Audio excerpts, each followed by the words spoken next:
Hi Taurus! Welcome back sa ating Tagalog reading channel. Ako ay si Abby at isa akong intuitive reader Taurus. So gagawin natin ang inyong monthly Tagalog reading for the month of September all the way to the next 3 to 6 months.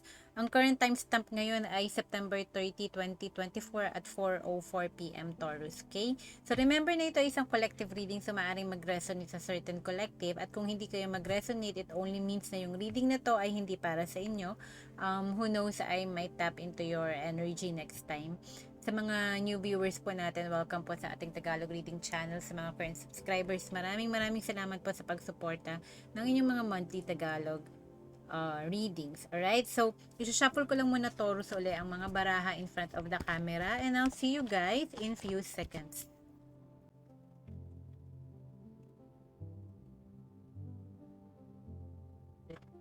Alright, so welcome back again, Collective Taurus. Ang timestamp ngayon ay 4:05 PM, September 30, 2024. So kukuha tayo ng 7 baraha para sa Taurus. Are you ready? Maaari ito mag-resonate onto the next 3 to 6 months, okay?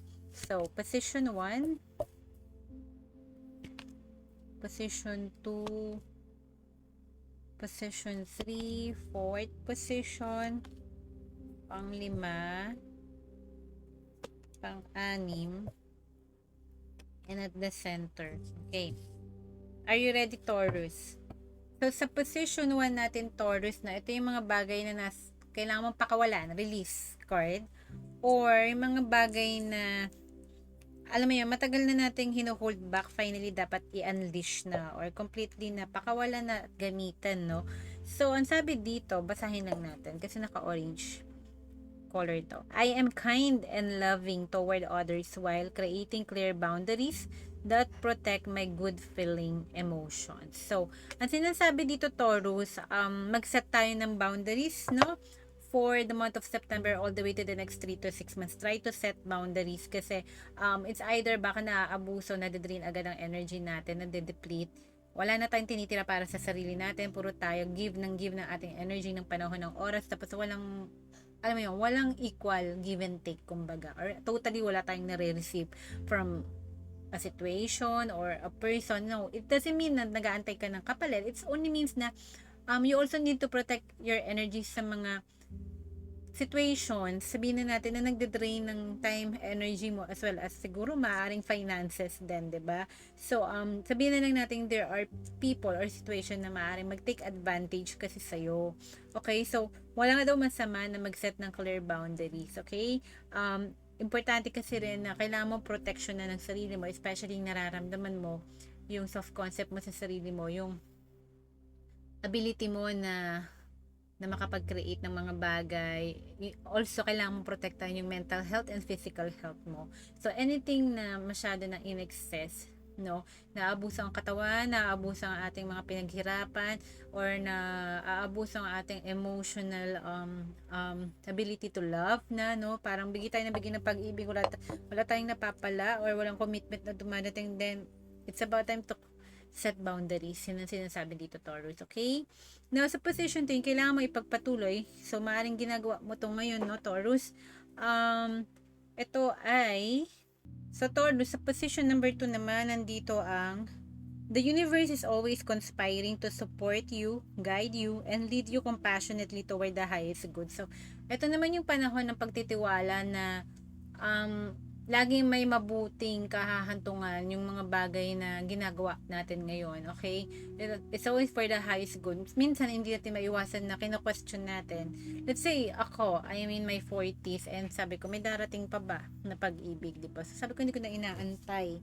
Kasi kung kaloob ng universe, they have better plans for me. So, ang ibig sabihin lang nito, ang plan ng universe, sometimes nahirapan tayong alamin, no, or parang nako-question natin kung ano yung purpose mo sa mundong to, but trust na nandito ka sa timeline because ito yung pinili natin, no, na i-create sa buhay natin, okay? Hindi natin to kailangan pagsisihan, okay? Hindi natin to kailangan isisi sa iba, okay? Nandito ka simply because ito yung pinilin mong timeline or situation or buhay na na-create natin. Okay? Kasi at any given time, sa present time, pwede mong baguhin yan. Full 360 degree. Okay? Yun ang sinasabi dito. And huwag kang mawawala ng pag-asa kasi kahit anong bagay, may parang may himala may shift at any given time na pwedeng mangyari, okay? So, yun yun. Maniwala tayo na parang things will get better para sa'yo. Kung nandun ka sa situation na medyo mas mahirap or challenging right now, at kung maganda naman ang takbo ng buhay mo in general, no?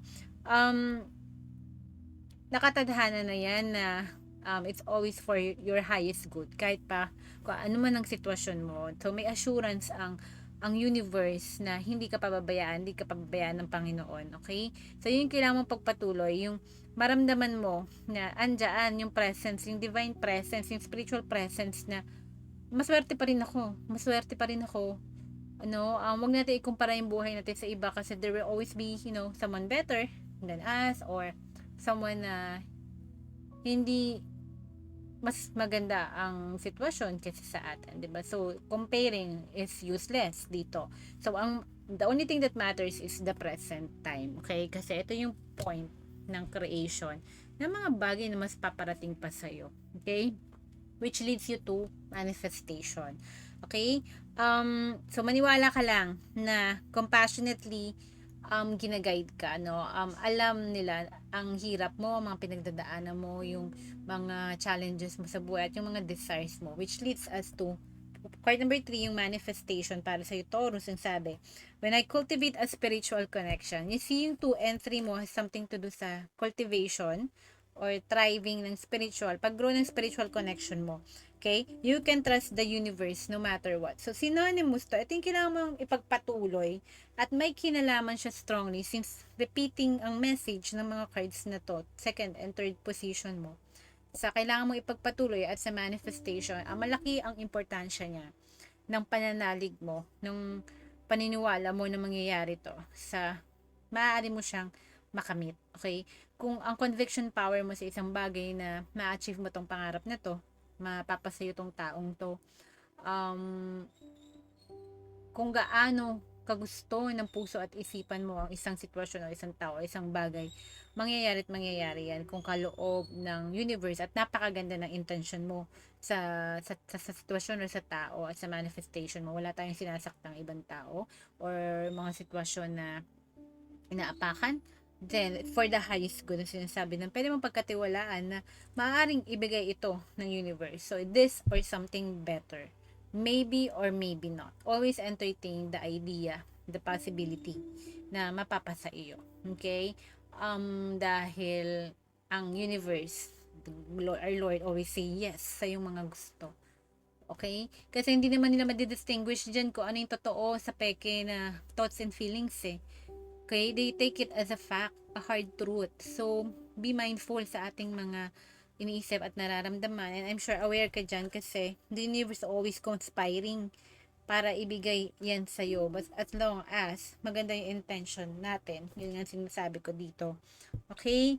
Now, sa third position natin, nandito naman, fourth position, nandito naman ang external energy. So, sinasabi, mag-relax tayo, slow down daw, and listen to the guidance that's available to you.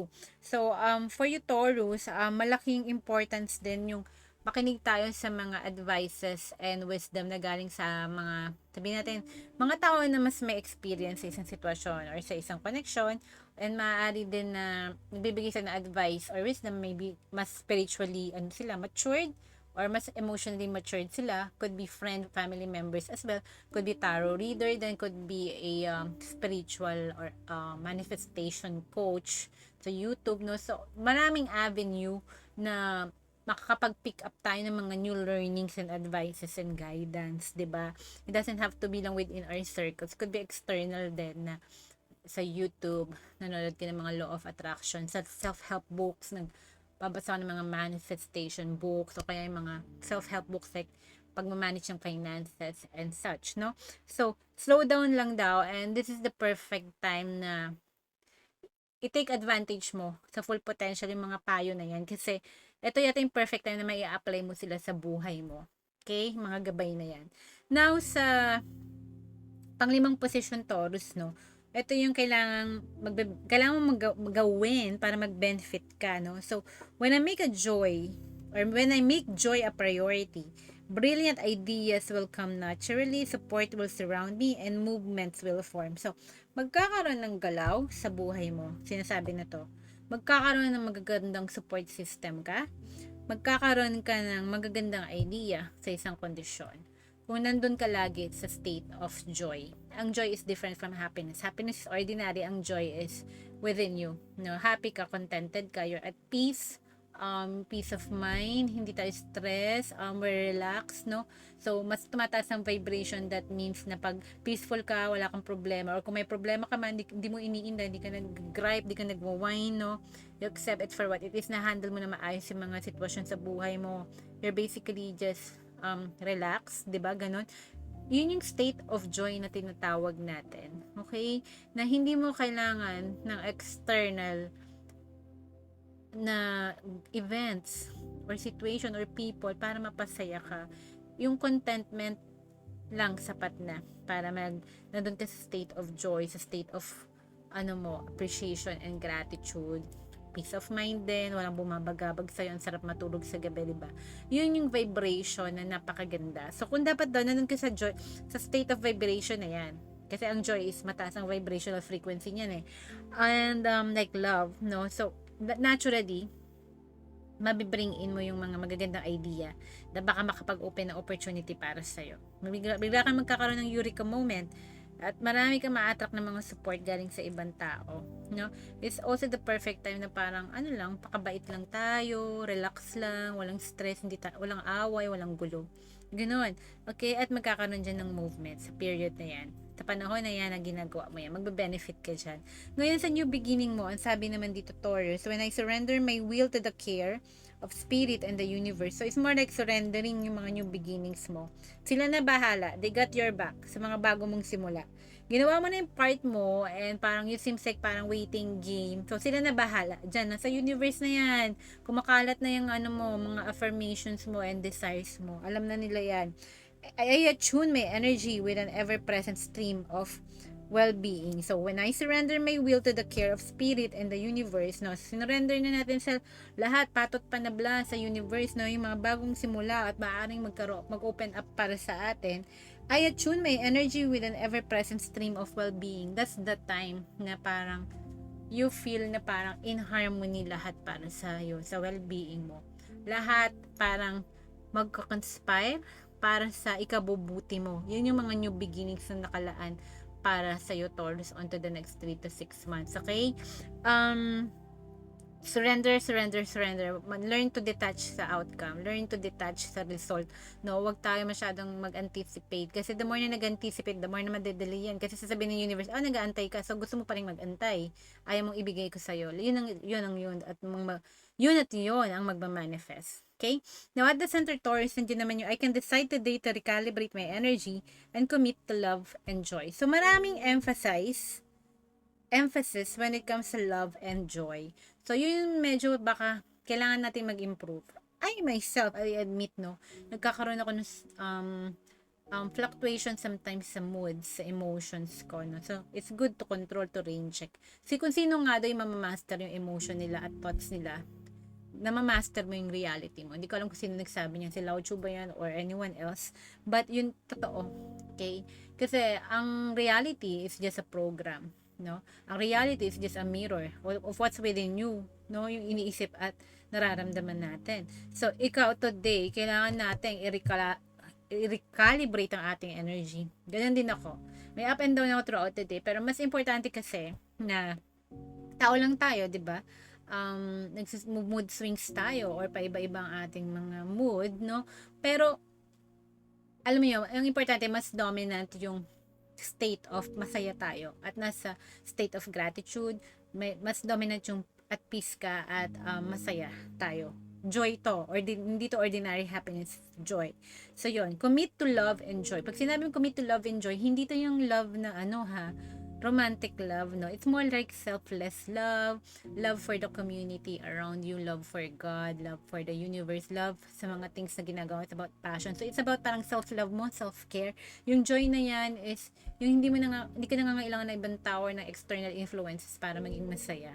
Kumbaga, yung present state of being mo, kahit anong sitwasyon mo, nakakahanap ka ng kapayapaan, ng kasaganahan, ng contentment, that's joy. Okay? So, Taurus, sana nag-resonate kayo sa inyong September Tagalog reading. Ang natapos ang reading na to at 4:20 p.m. And if it doesn't resonate, I will tap into your energy next time. Take care, Taurus. God bless and mahal ko kayo. Bye!